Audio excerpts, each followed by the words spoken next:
God, it's Captain Blake. In here, sir, and keep your head down. There's a sniper out there. There's a damn quagmire out there.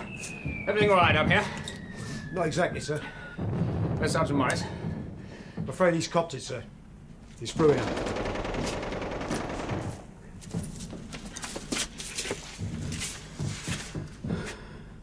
Somebody got him at damn close range. Yes, I found him up on the ridge, sir. Looks as though the sniper only won by a short head. What was he doing up there? Up there looking for Private McPherson, sir. He was up there trying to get the sniper. Where's his watch? On the table outside with the rest of his effects. And we better bury him while it's still dark, sir. No, not yet.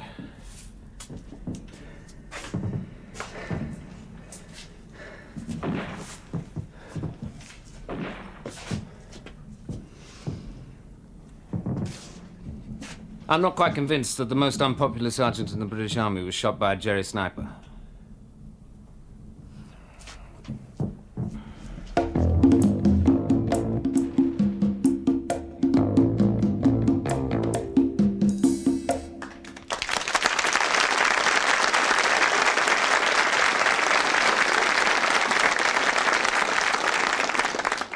Good evening, and welcome to Whodunnit on the Western Front, where all is not quiet.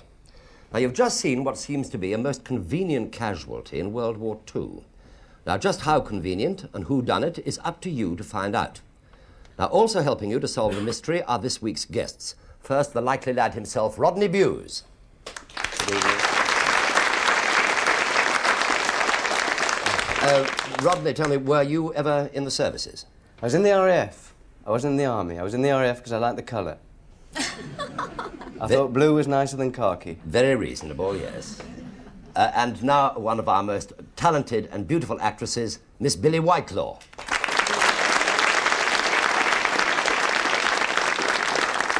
I'm frightened to ask if you were ever in service uniform, Billy, No, were you? I wasn't, no. You weren't I would have temporarily liked to in have the been in West. the Land Army, I think. I think that's rather special. The Land Army. Suzette Terry's brigade, yes, I know exactly what you mean. Yes, that dates me. Now, although this is a military case, this week we've called in the Special Branch Inspector himself, George Sewell.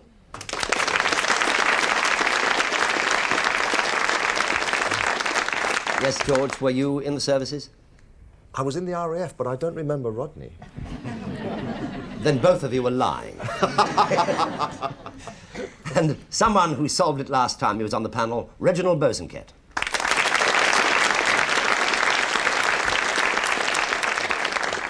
And you, sir? The answer is yes, sir, I was. I was in the Green Jackets doing my national service in Germany. And if I've seen right on that brief flash, I think your chaps are wearing King's Royal Rifle Corps flashes on their epaulette. Are they really? I think so. That Green and augurs black. well for the results of Whodunnit. Thank you. Well, that's our panel. We've also selected 4 people from our studio audience to try and solve Whodunnit, so welcome to you. Now, don't forget that when you see the suspects, when you see their stories in flashback, one or more of them could be lying, so don't believe everything that you see or hear. Right, let's go back to somewhere in France in 1940, where Captain Blake is suspicious about the death of Sergeant Morris. Is this all? Yes, sir. Right, I'll start with you, Young. You 2 others can go in the kitchen and get a brew up going. Sir? A milk and sugar, sir? Right, we run to such luxuries, yes. Let's have some more light in here, shall we? Sir? And shut the door behind you. Sir? I don't know what you're going on about, sir. Sergeant Morris was shot by a Jerry. Just answer my questions. Yes, sir. Now, Sergeant Morris was supposed to phone me at 2200 with a situation report. That's why I'm here. He never came through. Well, he tried, sir. He'd just come back from doing a recce. Bad news, lads. Our lovable Sarge is back. They put that fag out, Dusty. Close those shutters and let's get some light in here. I suppose you realise that if I'd been in the German army, you'd have all been dead by now. You're supposed to challenge, young. You'll be on a charge for that. Well, I could see it was you, Sarge. Don't answer back! I'll make sure you never get a stripe. Hello, who's been smoking? Smoky, Sarge?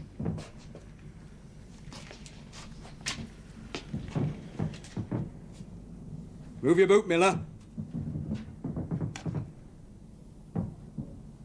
The other one.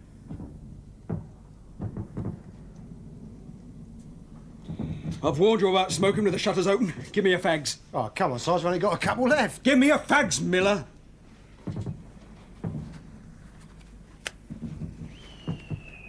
Rhodes. Sergeant. Trample on them.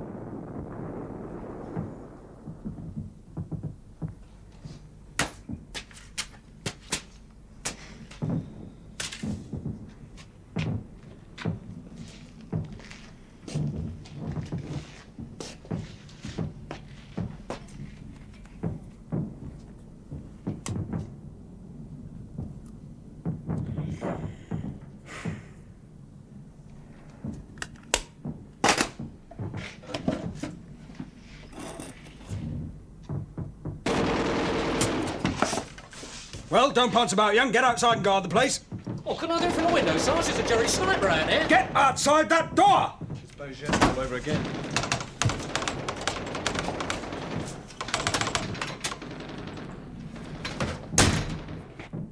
So I went out on guard. And not long after that, Sergeant Morris came out and headed towards the ridge over there. Where were you when he came up? Crouching down by the corner of that old barn outside. Did you see his face? No? Then how do you know it was Sergeant Morris? Well, I could see his stripes, couldn't I? Go on. Well, sir, I've got pretty good eyesight, so I watched him for a couple of 100 yards. Then a lot of flares started to light up the area. He throws himself to the ground and crawls out of sight. And that's the last you saw of him? No, a few minutes later, everything went quiet, and the Jerry's sent up one of those very lights. And I saw the sergeant just for a second up on the ridge there. I heard a shot, and then he fell. About how far away was this? About 400 yards. How can you be sure it was the sergeant? Well, when I told the others, we waited about half an hour, and that's the spot old Rhodesy found him at. I see. Right, that'll do for the moment. Get out on guard again. So, And let me know if your keen eyesight can detect Private McPherson anywhere, will you? yes, sir.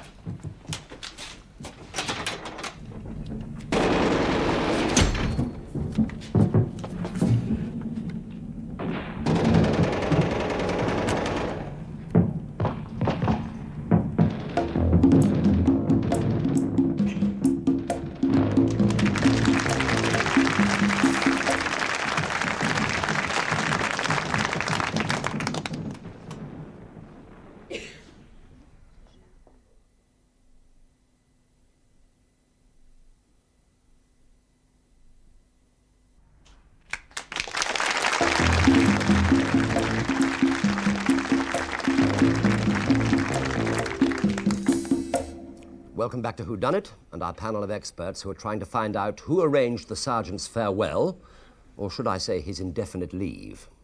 But before we rejoin the action, let me recap the story so far. The hated Sergeant Morris has been killed. Captain Blake suspects foul play and has already questioned Private Young. Private Young says that Sergeant Morris had come in from patrol and couldn't get the phone to work.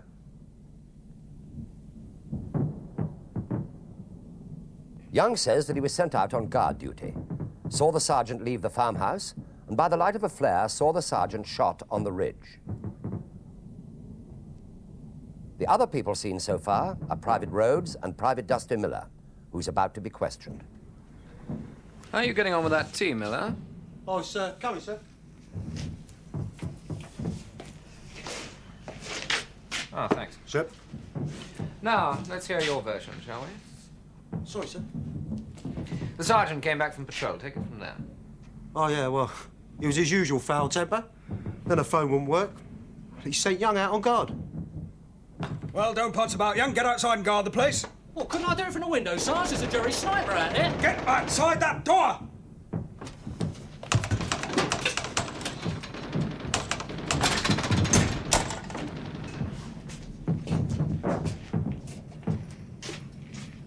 I've got eyes in my backside, Miller, so keep your hands off my fags. I was just trying to telephone again, Sarge. Anyway, you know how he smokes cigars? Yeah, I've heard that one before. Oh, God.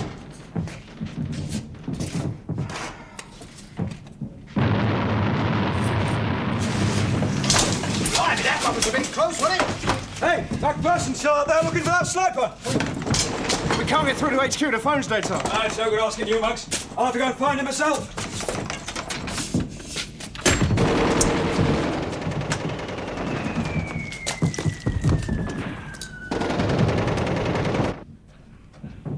Well, then Young came in and said he'd thought he'd seen a sergeant shot on the ridge. Waited half hour, then Rose volunteered to go and look for him. Volunteer? Well, you know, sir, volunteered army fashion. We drew lots, he lost. Yes, that makes sense. Ask Private Rhodes to come in, will you? Sir. Hey, Rosie. Yeah? Captain wants to see you. I was just telling him how we drew lots and you lost. Miller. Drew lots? Oh, yes. Oh, yes, drawing the lot, sir. Never had a lot of luck. Never won on the horses, either. Just how did you draw lots? Well, we drew straws, like Dusty said. Right, Dusty? Yeah, right. So, you went out to look for the sergeant? Yes, that's right. So I went up to the ridge where Young thought he saw him fall, sir.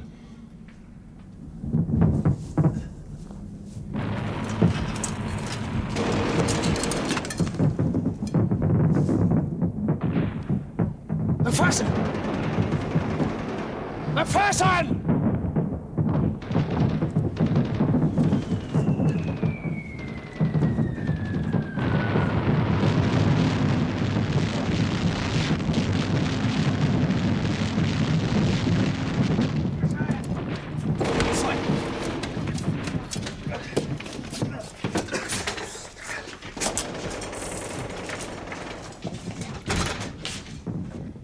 Get some light in here, quick!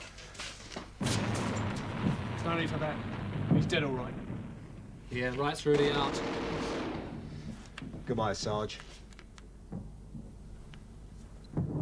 And shortly after that, sir, you arrived. Halt! Who goes there?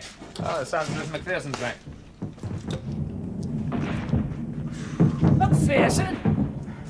No, it's that old Fiddler, you Burke. Get inside, there's a Jerry sniper out there. Oh, I got him, didn't I? Got who, Private McPherson? Oh, Jerry Sniper, sir, up on the ridge. I've got his rifle, look, they got the new night sights on it. Ah. About how long ago was this? Oh, about, half hour, maybe more. Why, sir? Because apparently he got Sergeant Morris. Funny, I didn't hear no shot.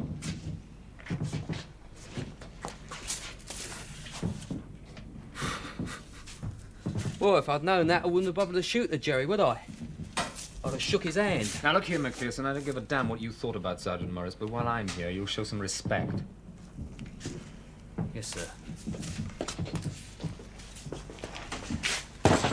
Well, I think I found out all I need to know.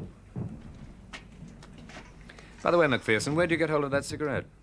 Oh, off the Jerry, sir. But the funny thing is, look, it's an English brand. Well, yeah, he must have shot one of our blokes and then nicked his cigarettes. Yes, I have no doubt he did. Hey, that's funny. That's the same brand as the sergeant smoked. Well, obviously, it's the sniper that shot the sergeant. Yeah, right. But this hasn't been fired recently. Although I have no doubt that one of yours has.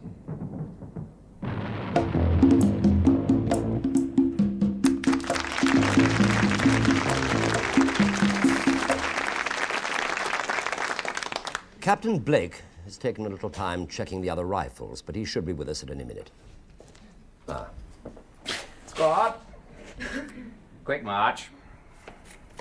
Right wheel. Squad. Ball.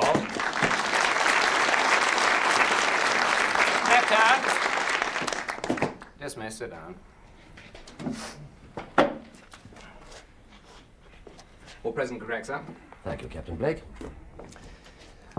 Now, panel. Before we start this military tribunal, you can, if you want, have any 20 seconds of the action replayed. We'll start with the ladies first, as usual. Billy, which replay would you like? I'm a bit worried about someone saying he was shot through the heart and he seemed to have an enormous hole in his back. Could I see the part where he's carried back in, please? Where he's carried back in. Yes, of course you can. Right, Rodney, what would you like? I like the very first bit. When the officer, it's nothing to do with class, this. I've always liked officers. The officer seemed to know immediately that something wrong had happened. He seemed to know absolutely from the word go that there was something up. And he put his watch down on he put a watch down on a table. And from that moment inwards, we knew that some dirty deeds had happened. I'd like to see the very first beginning bit when the officer said, whatever he said, we're going to have words about this, and he put a watch down on a table. I always wondered why there's a shot of a watch going down on a table. You know, if you see Audie Murphy with a machine gun killing the Hun, you know, you go in on Audie Murphy and you see his hands and his wristwatch and you know something's happened. I saw that officer put that watch down. I want to know why. So the bit I'd like would be the very first moment when he put that watch down. And so you shall. Right, George. The bit where Miller was supposed to be going for the cigarettes, but I'm not sure if he wasn't touching the telephone. Where Miller was going for the cigarettes. And the sergeant said, I've got eyes in somewhere. Wherever it was. Don't be shy, George, please. Well, wherever it was, sergeants always proclaim that they have eyes in. Well, what? The back of his head. It was Well out. Euphemism. Yes. Right. Reginald Bosanquet. Well, Rodney, he's preempted the bit I wanted to see again, because I noticed the watch, too. Well, I have wondered another. about it. Oh, Well, sorry I'd like... about that. no, that's fine, Rodney. You can see that as well. What would you like for yourself? I'll see that as well. I'd like the bit at the end about the cigarettes. The bit at the end. At the very end, when they're discussing just before the officer says the rifle hasn't been fired and so on, there's a discussion about where the chap got a cigarette, and remember, and it was a British cigarette. Yes, indeed. Can I also ask another question? Are all 5 equally deemed to be culpable, or is the officer ruled out? We'll come to that later. Thank you, sir. I think that's a leading question, isn't it? Yes, well, he can lead it later on. Yes. No, I think, Right, well, now, while we're finding... You're on. I think that's a leading question. You're on. Order, please, order. While we're finding these replays, we'll start with some questions. Right, Rodney Bewes, a question from you, please. What I'd like to know is, if I could talk to Captain Blake, I wanted to know why, in the first place, he thought something was wrong. Why, in the first place, he thought foul play had taken place. This is in a theatre of war, right? There's a lot of people being killed all the time. This guy's been killed. This sergeant's been killed. Now, why should it not have been the Jerrys? Why should it be a question of the baddies haven't done it, one of the goodies did it? When did it strike you for the first time that foul play had taken place? I managed to ascertain that fairly early on. I can't tell you exactly where, because I think I really ought to stay until we have further investigation. But I think that's very important. I think it's absolutely vital myself. I was court-martialed twice. Yeah. When I was in the RA, I was. Yeah. 2765108, SAT Bewes, you never forget it. What for? But when you thought, well, the first one was disobeying a direct order, and the second one was for being scruffy, which my mother's never forgiven me for. And well, thanks. But and you can't answer that. You can't answer why you thought somebody in a theatre of war, and there's a lot of death. Well, I quite agree. I mean, it is something that. Why do you think it was one of your own chaps? There is going to be a further investigation into this whole business, and I really think I ought to keep it until that point. Excuse me interrupting you, Captain. Yes. Actually, the Captain Blake did say, did he not? I may be wrong about this, but I think that he said that it was at very close range. Uh-huh. Mm-hmm. Well, over the trenches, and the whistle blows, and you go over the top. You know, it's all at close range. We're talking about snipers and things like that. Snipers, close range? Well, perhaps so. Excuse me interrupting you. We're ready for the first replay. And the first replay is yours, Rodney. You'd like to see where the officer looks at the sergeant's effects. And we better bury him while it's still dark, sir? No, not yet.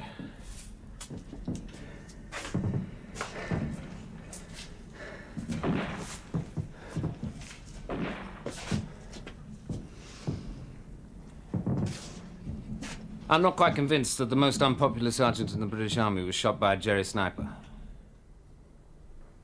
Yes? Any help to you? Yes, I think quite a lot. Good, I'm delighted to hear it. Billy Whitelaw, one question from you, please. Yes, I'm afraid my question is to Captain Blake as well, because I've forgotten something. At some point, somewhere, now you may not have been in the room, and if you are not in the room, am I allowed to ask the person who was in the room? Miss Whitelaw, you're free to ask anybody anything. Thank you. Captain Blake, were you in the room when somebody said it's 22 hours? No, I actually said it myself, yes. You said it Yes, yourself. well, now, was it 22 hours then, when you came in... Oh, absolutely not, no. no, what was it then? What time? I suppose it'd be about 23:30 by then. So your 22 hours is referring to the time that this wretched sergeant was shot? Oh, no, absolutely not. No, I was up at the HQ, so-called at the time, and he was supposed to phone me at 2200, and he didn't. And he didn't? So I came out to, you know, have a shufty, see what was going on. Yes. Yeah. Do carry on, please. Be at liberty to ask any question. Can I go on? Yes, of course you can. Yes. I don't want to give my Not at fellow all. panellists my little Feel free, clue we have that plenty I of may time. have. Yes. I can't transfer this to somebody else now. Yes, why not? Why not? Why not? course. I can't call you Mr. McPherson. What do I call you? Private McPherson. Private, Well, you were out throughout the whole... Did you know, actually, the sergeant had been killed? You didn't know until you came back in, did you? Well, no, it's quite true, miss. I didn't know until I got back. How long had you been out? Well, I've been out a couple of hours, actually, because we'd been sent out just before... Oh, yeah, just before it got dusk. Because we knew there was a sniper out there, and I was the one that was sent out to get him. A couple of hours, from 22 hours, 23 hours. That'd be about 9 o'clock. Something like that. Thank you very much. That's all right. We're ready now for the next replay, which is George Sewell's. He'd like to see where Sergeant Miller, or where Miller, I beg your pardon. You're a corporal or a private? You're Private. A private, I beg your pardon. Private Miller looks for the sergeant's cigarettes. I've got eyes in my backside, Miller, so keep your hands off my face. I was just trying to telephone again, Sarge. Anyway, you know how he smokes cigars? Yeah, I've heard that one before. Oh,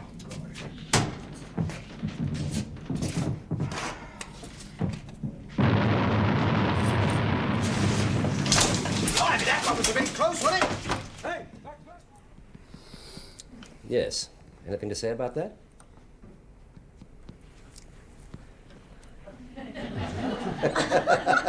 Where do you get cigars in the middle of a battle? Not you, son. Not Sorry. you. Right, a question from you now, please. I just did want to know, you seem to know before you'd actually pulled the bolt back that the sniper's rifle hadn't been fired recently. How did you know that? Well, when I was going over to the door, I had a quick sniff at it, you know. No cordite, nothing. That was just mere confirmation. Mm-hmm. Is that all? Just for the moment, yes. Right. Mr. Bosanquet, would you like to ask a question? Obergruppensternbahn Führer, may I speak? Of course. Thank you very much. I want to ask the officer, what regiment are you in? 69th Rifle Brigade. 69th? Yeah. Why are you wearing the wrong cap badge and brown boots? I'm not. Because that's a court-martial offence, sir. Definitely a You're simple not question. allowed to wear brown boots in the rifles. Why are you What? wearing brown boots? Well, it's rather a long story. Do you really want Which to we tell it? haven't got time for tonight. And there I must interrupt you. Thank heavens for that. We have now a replay for Billy Whiteclaw. She'd like to see where the sergeant is carried in.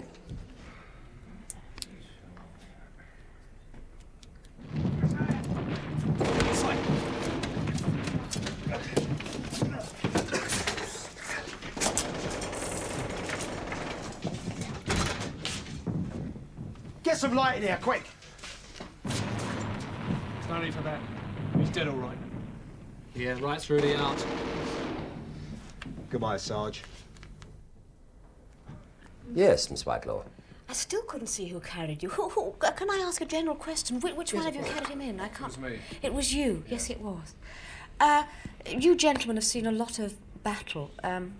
If someone is shot in the heart, do they come out in a great big hole in their back? Oh, yes. Always. Yes, they do, yes. Yes, So- the exit hole of the bullet is enormous. The So entrance if I hole was is shot small. in the front, I'd come out in a great big hole in the back. I'd come out in a great big hole in the I front. wouldn't like to see that.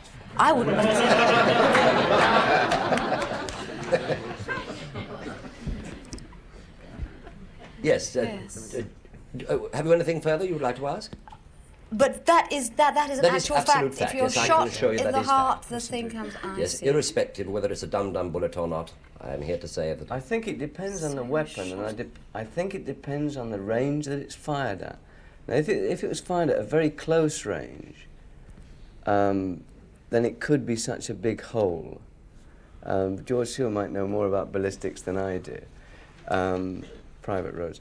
But if he was fired if he was shot in the back, you know, with this incredible rifle we saw with the telescopic sight, I agree with you, it couldn't make such a mess.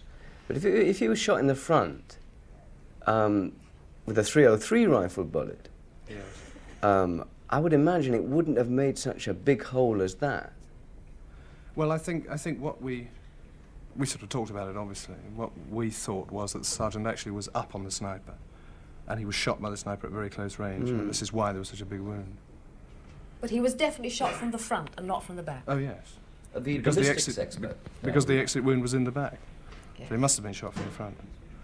Have you anything to say about this ballistics expert, George Seal? It's a big label to carry. I'm not really, but it depends so much. I would have thought that a .303 very close range would have gone right through. Yeah, me too. Yeah. It's when it's at longer range, when it starts to fiddle around a bit and it hits a bit and starts splattering out that the big wound. But of course, it would depend so much on the type of. It looks as if it could have come from Blake's revolver, actually. But you know, a heavy caliber revolver bullet fired at close range. Yeah. That would do that. Perhaps the Hun was using dum-dum. Indeed. Ah, perhaps, yes. I think George might have really hit on something important there. Yes, actually. can I hold it 1 minute, you can, please? Yes, because we're ready for Reginald Bosanquet's replay, and he'd like to see the bit where the questioning is going on about the German cigarettes. By the way, Macpherson, where'd you get hold of that cigarette? Oh, off the Jerry, sir. But the funny thing is, look, it's an English brand. Well, yeah, he must have shot one of our blokes and then nicked his cigarettes. Yes, I have no doubt he did. Hey, that's funny. That's the same brand as the sergeant smoked. Well, obviously, it's the sniper that shot the sergeant. Yeah, right. But this hasn't been fired recently. Although I have no doubt that one of yours has. May I speak to Rifleman Young? You may indeed, sir. You said, I think, at the beginning, you only had 2 fags left, right? The very beginning of the film, when the sergeant took, it was your cigarettes he took. No, it was Miller. Sorry, it was Miller, I got the sir. wrong man. You only had 2 left. Sir? Had you more earlier on in the day? Oh, yes, sir. Did you give them to anyone else? Oh, yeah, well, we share them out. Yeah, that's all I want to know. Thanks. Open questions. Who's got something important to ask? I'd like to say there must be something to do with the time element, right? There's a lot of, you know, like, not just because I asked for a replay about a watch. But when Captain Blake picked up the watch, he looked at it, and then he decided there was something to do with that watch. And there are various references in the film about time. And I wonder why. If I could ask Captain Blake, when you picked up the watch, when you gave it what I would call a rather long look, why did you look at that watch like that? Well, it wasn't to see what time it said. No, I'm sure it wasn't. No. But it was because you thought there was something important to do with that watch. Yes. I mean, I'm not putting words in your mouth, I'm just asking you. Well, I thought it might be significant, yes. Yes, I think it might be significant too. Yeah. Can I ask Yes, Rifleman please. Rhodes something? When you went out to pick up the body, you called for Macpherson. Where was he? Did you make contact with him? No, I didn't. No, I just wanted some help. to And bring he him wasn't back. around? No. No. Should he have been? Well, Did you expect him to be? Yes. When you called? Yes, I did, because he was looking for the sniper. Yeah. George? The casting of lots about who was going out. You were asked by the officer about how you chose who to go out there, and you didn't know what it was all about, and Miller had to really sort of throw it into you. Why was that? Why were you so indecisive about that? Yes, I was hoping you wouldn't ask that, actually. Well, the fact was that we didn't draw lots at all, actually. He rather sort of bullied me into going out there. In fact, he said he was going to do terrible things to me if I didn't, and I was a bit scared of him, to be honest, so I went. Miller was blackmailing you to tell a lie? No. Well, I mean, somebody had to go out and see what had happened to the sergeant. Oh, yeah. And I mean, it was we knew there was a sniper around. We didn't know what had happened to the sergeant. There was quite a lot of action going on. So obviously nobody particularly wanted to go out there. And so that's what happened. Could we clear up one very simple point? Captain Blake, had you fired your revolver that day? No. Could I ask... Very quick one. Yes. I don't know, you're Corporal, no, Trooper Miller, yes. Rifleman. Right, Rifleman, yes. You seem to be very anxious to tell your colleague, Young or Rhodes would it be now, that you had just said to your superior officer that you had drawn lots to do something or another. Yeah, that's right, yeah. Therefore, you were cooking this story up, weren't you? Because that wasn't true. Yeah, that's right, Michelle. Why? Why were you cooking the story up? Well, none of us wanted to go out there to get him, you see. So, I made him go out and get him. Have a look. Thank you. I'm afraid there I must stop because question time is now over. Now, panel, this week, we're not only going to ask you to write down who done it, but also who is guilty and as many clues as you can. Let's fox them. Now, this applies to our audience panel as well because one of you could win our trophy. Now, after the break, it will all be revealed. But I'll give you one final clue. The regimental motto is Feri Feriturum, which freely translates as do unto others before they do it to you. See you in a couple of minutes.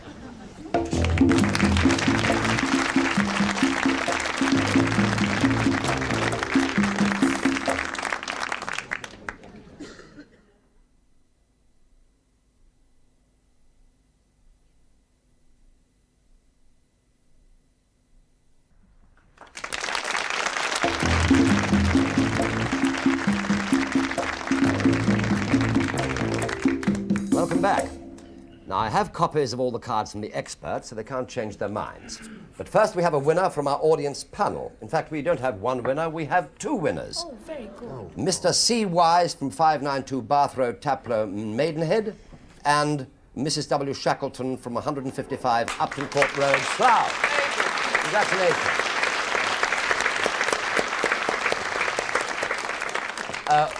I've only got one here, but both of you will win the Whodunnit trophy. We'll make sure that you get one as soon as possible. Now, panel, I want you to give us your solutions as to Whodunnit and give us a clue. Rodney. Well, I wrote down that Captain Blake did it. And it's because I couldn't spell Macpherson. And do you want to know why I thought Captain Blake did it? Yes, quickly. I was afraid you'd say that. First clue is the watch, and he kept it. And the second thing is I thought it was so easy to put the blame on Rhodes and Macpherson. I'm reading from my card now. I thought it was so easy to put the blame on Rhodes and Macpherson. And the third clue was, what's Billy Whitelaw's phone number? I'll tell you later. Right, Billy Whitelaw. Who done it? Well, I thought Captain Blake to begin with for exactly the same reasons that Rodney had done. Then I suddenly changed my mind. I thought, no, I was worried about why Captain Blake kept that watch. But I suddenly plumped for Miller and Rhodes. And I don't blame you. I think you had a swine of a sergeant there. And whatever you did with the telephone didn't sort of... I have a feeling you may have deliberately put that phone out of action, Trooper Miller, Gunner Miller. Rifleman Miller. And, thank you very much. George Sewell. Well, I plumped for Miller. I think there was some messing around with that telephone. He didn't seem to be touching the sergeant's cigarettes to me. He was messing around with that telephone. I think he put it out of order in order to mess up some kind of time element so they could never know exactly what time the sergeant came back because he would report in immediately. He was being threatened by the sergeant for being put on a charge for smoking. Obviously hated him, and he told lies about that, drawing lots as to who was going to go out and get him. Thank you very much. Reginald Bosanquet, who done it? Do you give them magnifying glasses because your picture is so hard to see?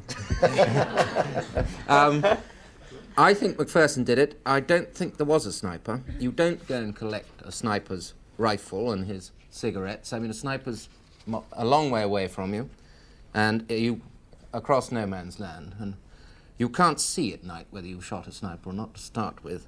And I think Macpherson got the cigarette early in the day from Miller. Thank you very much indeed. Very good. Very good indeed. Yes, well, that's what you all think, is it?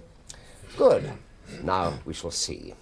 Will the real whodunit stand up, please? Rhodes, Young and Miller on your feet. Attention.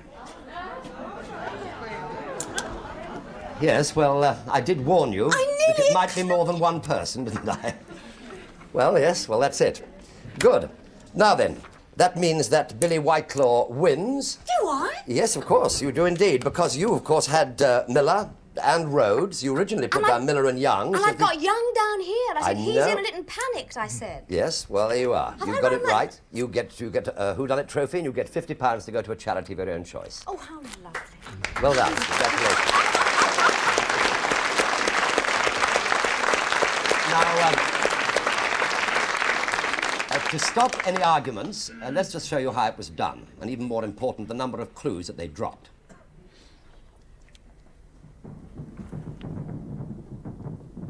Sergeant Morris was shot in the room, and not out on the ridge, because he had clean hands when he was killed. His cigarette case was unmarked, so it could not have been in his pocket when he was shot. Now, all the privates, except Macpherson, were in on the killing, and therefore lied. Now, in Young's flashback, the sergeant lit his cigarette with his right hand, but in Miller's, the sergeant used his left.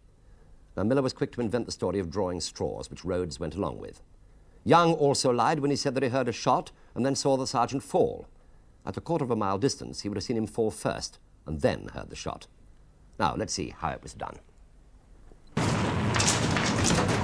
Lloyd, get back outside! I'm not getting back outside here, mate. Yeah, must be up your rocker! Right, you can all get up there and stay on guard. Not bloody likely. Oh, like that, is it? Oh, disobeying me, are you? Yeah, goodbye, Sarge. There was no actual clue as to who pulled the trigger, as all the rifles had been cleaned. So the captain deduced that they'd murdered the sergeant in collusion. It's a tricky one, wasn't it? Well, if we didn't get it right, you'll have another chance next week. Do you think a naked lady is worth £100,000? And would you risk prison for one? Well, somebody does next week. So until then, thank you, panel. Thank you. Thank you, cast. And good night. See you next week. And now, if you'll excuse me, I think that we're under fire.